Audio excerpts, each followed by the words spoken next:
તો મિત્રો આપણો સ્લેબ પૂરો થવાની તૈયારીમાં છે, તો આપણે જોઈ છેલ્લે પૂરો થાય ત્યારે ઉપર શું શું આપણે ધ્યાન રાખવું પડતું હોય છે.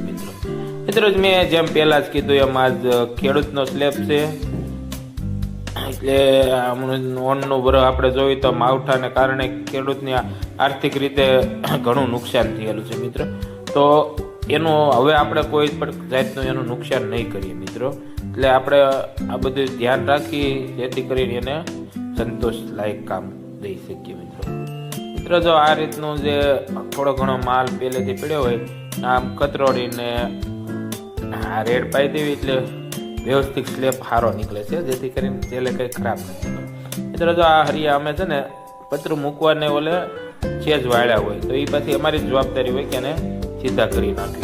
શું થાય કે એ જો ધ્યાન બારું થઈ ગયું હોય તો પછી કાંઈ નથી થતું, પછી મળાયેલા જ હરિયા રહે છે, એટલે એને આપણે ચોખ્ખા વ્યવસ્થિત કરી નાખીએ. મિત્રો ઘણી વખત એવું થતું હોય કે શું હોય કે ખેડૂતનું કામ હોય ને એટલે એને આમાં બહુ એટલી બધું ઓલું ન હોય, એટલે આપણી જવાબદારી એમાં વધી જાય કે ભાઈ એને નથી ખબર પડતી ને તો આપણે સંપૂર્ણ રીતે એનું સારું જ કરવું જોઈએ, એને કોઈ જાતની એની ફરિયાદ ન હોય જોઈએ. બાકી જેને ખબર પડતી હોય જે ચીટીમાં હોય એ આપણી પાસે ભી દઈને કામ કરાવતા જ હોય, એટલે એમાં આપણે ટેન્શન ન હોય, એ જે કે એમ કરી દેવાનું હોય. મિત્રો જો છેલ્લે આ પતરું આપણે લીધું એટલે એમાં જો કોઈ પણ જાતનું માલ કે બીજો ત્રીજો કાંઈ નહીં તમને જોવા મળે, તો આ રીતનું જો પાણી નાખીને છેલ્લે સાફ કરી નાખશે હાવ. મિત્રો આ રીતનું હાવ સાફ કરવાથી છેલ્લે જે આપણે હેઠે ખરાબ નીકળે ને એ ન નીકળે.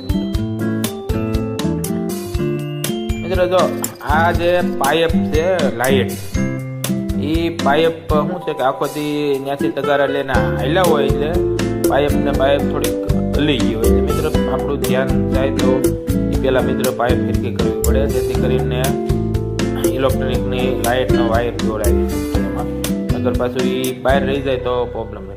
મિત્રો ઘણી વખત શું થતું હોય કે આ આખોથી અહીંથી હાલવાનું રહે ને ઉપર પતરું હોય એટલે હરિયા હાવ પ્લેટે અડી ગયા હોય, એને કવર ન મળતું હોય, તો આપણી જવાબદારી બને કે એને થોડાક આ રીતના જો કટોળીથી ઊંચા કરી અને માલ હેઠે નાખી દઈએ, જેથી કરીને એને કવર મળે. ઘણી વખત આપણે જોઈએ છીએ કે જ્યાં પ્લેટ લીપ ફીટ હોય ને ત્યાંથી પ્લેટ કાઢે ને એટલે હરિયા બદલાતા હોય. મિત્રો જો એનું મેન કારણ આ જ હોય છે કે એ હરિયા આપણે ઊંચા ન દેતા હોય. અને મિત્રો હું જેમ કહું એમ કે અમુક ખેડૂતનું કામ હોય એટલે આપણે સાવચેતી રાખવી પડે, એમાં બધું વધારે ધ્યાન રાખવું પડે.